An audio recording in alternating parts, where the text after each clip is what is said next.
Hey everyone, how are y'all doing? Here we are with day 4 of Money and Banking. And so today the big topic is on interest rates. All right, so yesterday we talked about yields and how the yield on a bond is related to the interest rate that's demanded in the market. But we didn't talk at all about what determines interest rates, why interest rates go up in bond markets, why interest rates go down in bond markets. We didn't talk at all about some of the determinants of interest rates. So that's really the purpose of today. And your readings in chapter 5 and chapter 6 of Michigan. Hold on, someone is yelling for me. It's a busy morning here. Hopefully I've got some sentries at the door to keep the riffraff out, but hopefully they intercepted. So anyway, the purpose of chapter 5 and chapter 6, which is the focus of our discussion today, is on interest rates, right, and what determines them. So before we kind of talk about the mechanics of that, let's just spend a little time putting the importance of interest rates in some context and giving a little history lesson here. So interest rates go all the way back to the Code of Hammurabi, so in Mesopotamia. So if you're not familiar with the Code of Hammurabi, it's a big stone pillar that you can actually see in the Louvre in Paris. And it is really the first recorded law, or at least the law that survived to this time. And one of the things that they have in this Code of Hammurabi is what's a legal interest rate, right? So credit has always been available, right? People have always lent and always borrowed. And, legal limits on interest rates has always been one of the important components of human history. Throughout history, there's been a lot of usury laws, and a usury law is essentially a law that either bans the charging of interest or regulates the charging of interest. And these are common in many religious contexts, such as if you read the Bible, there's usury laws in the Old Testament. In the Quran, there's usury laws that essentially ban the charging of interest, and that they're still applicable to this day. And so the popularity of usury laws throughout history really kind of suggest a couple of things. First off, that there's always been more borrowers than lenders, right? So whenever you impose a usury law, to the extent that this is determined by popular will, you can kind of infer from that there's a lot more borrowers than there are lenders. But I think you can also infer from that there's always been this preconception that people who are earning interest are getting money for doing nothing, right? They're getting paid for doing nothing. So they're just living off the returns from their capital, right? In some sense that they're lazy. The fact of the matter is, though, that people who earn interest are getting paid for doing something. And that something that they're doing is not doing other things with their money, right?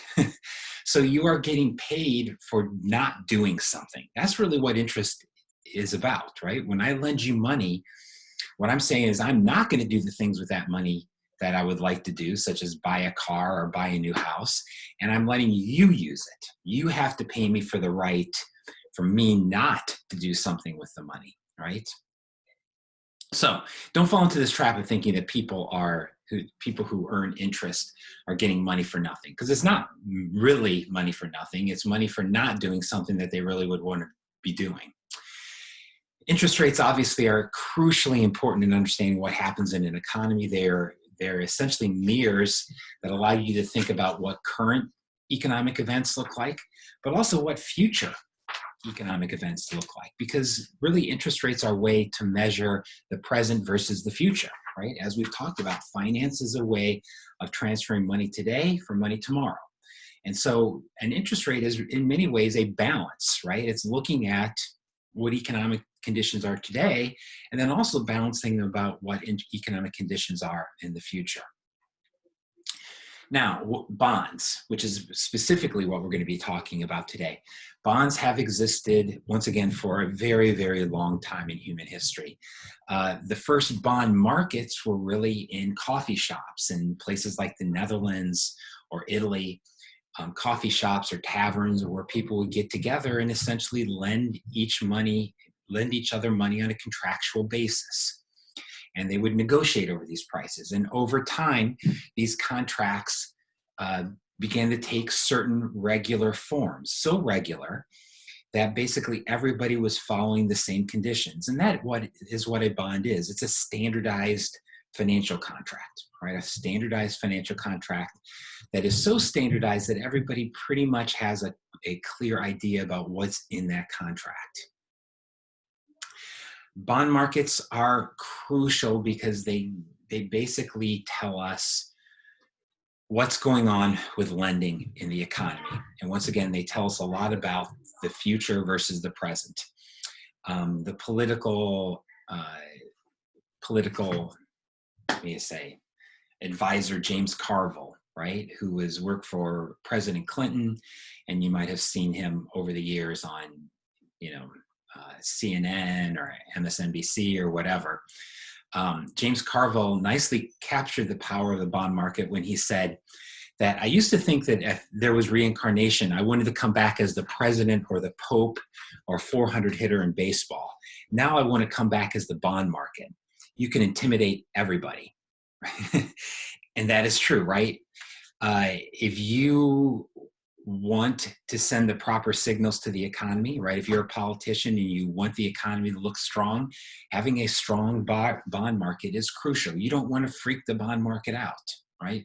Because when the bond market gets freaked out, everybody gets freaked out, right? And we'll talk about this a little bit later today when we talk about what's been happening here recently with the pandemic. One of the things that happened with the pandemic is the bond market freaked out. And as soon as the bond market freaked out, the entire financial market freaked out. And when all financial markets freaked out, then everybody freaked out. All right. And so, yeah, right. What are these bond markets in modern economies? Well, these bond markets are today, they're not people meeting in taverns or in coffee shops, but they're electronic communication networks, or ECNs. And these are basically electronic systems that bring together buyers and sellers and allow them to execute trades with each other. So primarily on these electronic communication networks are brokers and dealers, right? We've talked about what brokers and dealers are before. Brokers are essentially people who help match up buyers and sellers. Dealers are people who stand ready to buy or sell at any one point in time. And so with the large scale equivalent of peer-to-peer lending applications, these borrowers and lenders can essentially make electronic transactions with each other. And it's not just in the US bond market, but is basically internationally. So even Euro bonds, remember Euro bonds are dollar denominated bonds sold outside of the US. Those are also possible to be traded in these ECN communication networks. So in 2018, the value of all bonds in the US market was about $41 trillion, or about 2 years worth of GDP. Of this 41 trillion, about 15 trillion is in government bonds, 9 trillion is in corporate bonds, 4 trillion in municipal bonds, meaning state and local bonds, and about 13 trillion in securitized bonds, primarily mortgage-backed securities, right, which we talked about a little bit before. So the average corporation raises about half of its finance through banks and about 40% through bonds and only about 10% through stocks, right? The average US corporation raises about half of its finance through banks, but about 40% through bonds and only about 10% of stocks. The US is really unusual here because if you go to most countries, banks might do 80 or 90% of the lending. So corporate bonds is really important in the US, much more important than it is in other countries. And this simply just reflects the fact that the US financial market is extremely strong, extremely resilient, extremely efficient, right, relative to other countries. And so, corporate bonds here are a much bigger and much more attractive market than they are in most other countries. And this actually gives US corporations a huge financial advantage because they have this huge source of funding that most companies in other countries don't have. Okay, so let's talk about a theory of why interest rates rise and fall. And this theory that we're going to talk about is actually, I would say, a pretty simple theory, right? And this is the theory that's focused on in your book about the loanable funds theory of interest rates, right? And we're going to call this the bond market, right? And really all this is a simple application of supply and demand, right? The demand for bonds and the supply of bonds. And what we're going to argue is that we're going to treat this market as perfectly competitive.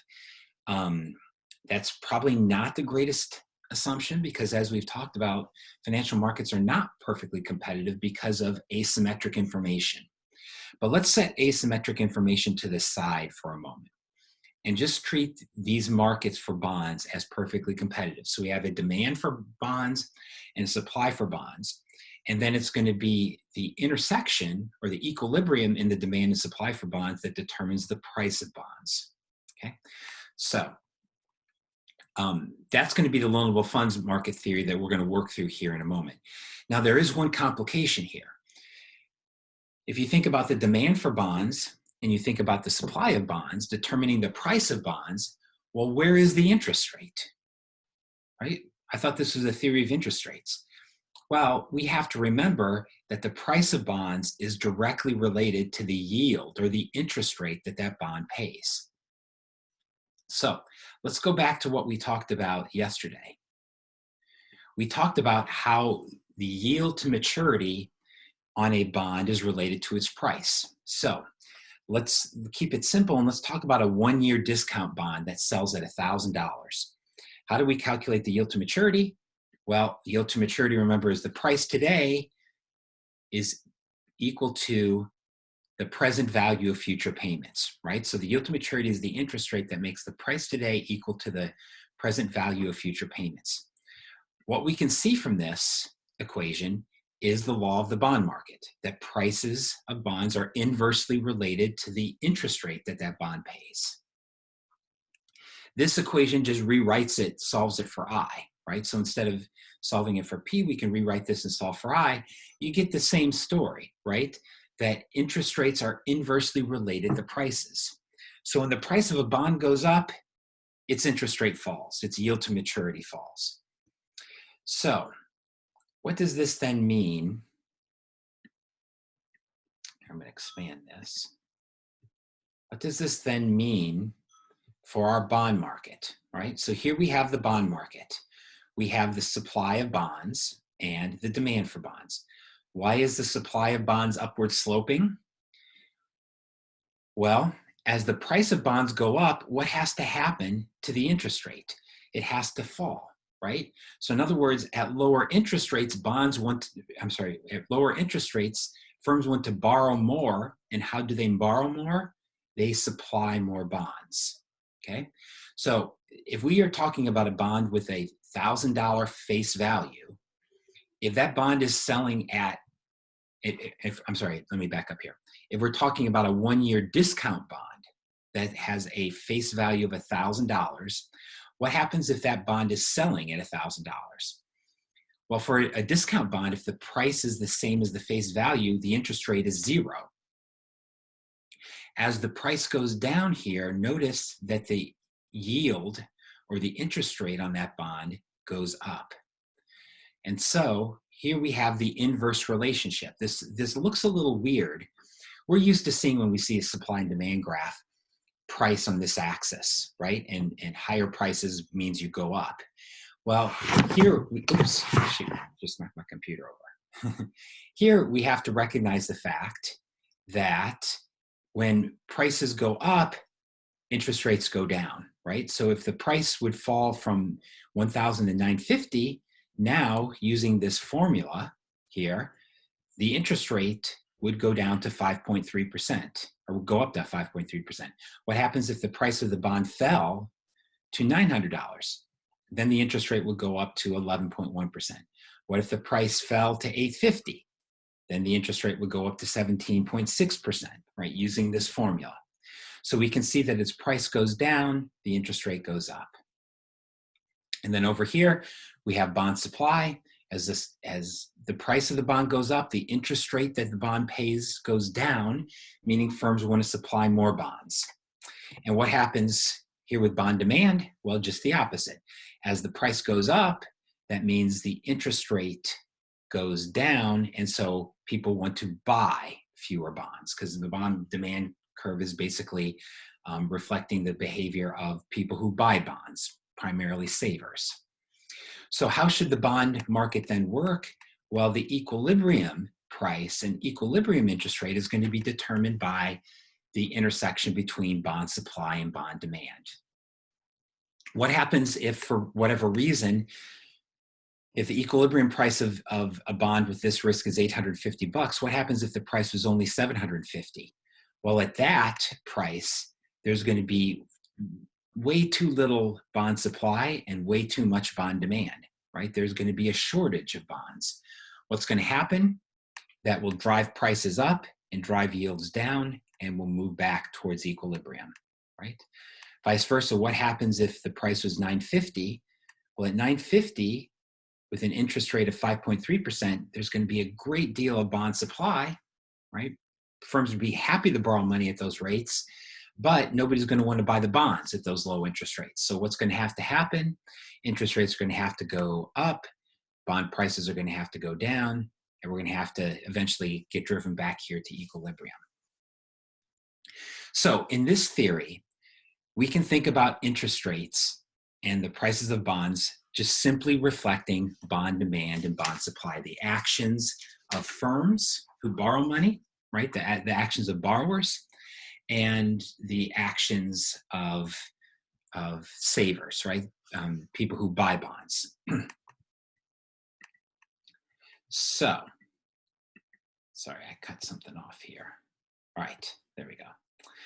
All right, so let's talk about things that then shift bond supply and bond demand, but maybe we should take a little break here. So let's take a break and then we'll come back and talk about things that shift bond supply and bond demand.